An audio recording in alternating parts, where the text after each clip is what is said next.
Well, it's good to have you back. Hopefully you've been reading the scriptures as we follow this 1 year studying, reading through the Bible. And we come this week, it's going to be 1 Samuel chapter 19 through 2 Samuel chapter 3. Now again, God has rejected Saul as king, and he's commissioned Samuel to anoint David as the next king of Israel. Well, David's friend Jonathan sacrifices his claim to the throne because Jonathan, being Saul's son, had the right to be the heir and to become the king. But Jonathan, because of his love for God and his love for David, he acknowledges David's divine right to become the next king. Well, David becomes a growing threat to this insanely jealous Saul, but David is protected from Saul's wrath by Jonathan and then by Michal, Saul's daughter, that is now David's wife. And then David actually starts feeling and receiving protection from Samuel himself. Well, Saul becomes more aggressive in his pursuit to kill David, and David flees to a Philistine city. And you'll see something really strange. He pretends to become insane, using wisdom to spare his life.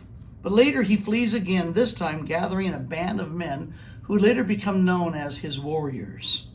Well, David continues to escape the hand of Saul on 2 occasions, and both occasions he spares Saul's life, and to show Saul that he loves Saul. He has no desire to bring any harm to Saul, but this doesn't seem to help at all. Saul's fearful of the impending battle against the Philistines. Well, Saul foolishly consults a medium in Endor, and he attempts to contact the now dead Samuel. Well, now he's doing a seance thing. Well, we move into our 2 Samuel, and God rebukes Saul and pronounces his doom. And so sadly, Saul and his sons are going to be killed by the Philistines on Mount Gilboa. Well, the book of 2 Samuel continues the account of David's life. Now, soon after the death of Saul, David does become king, but first over Judah in Hebron for 7.5 years. And then finally, he's going to be king over all of Israel and Jerusalem for the next 33 years. Now, in these beginning chapters, you're going to find that we have the record of David's first 7.5 years reign over Judah.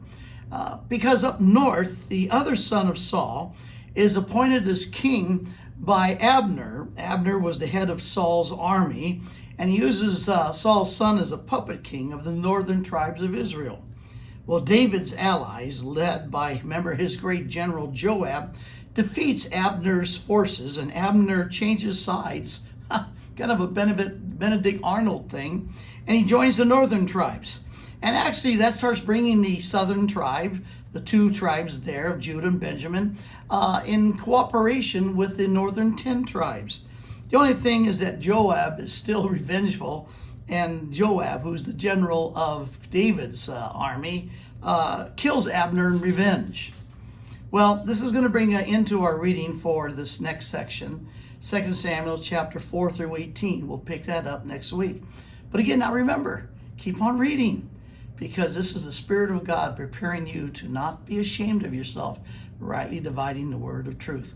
We'll see you next week.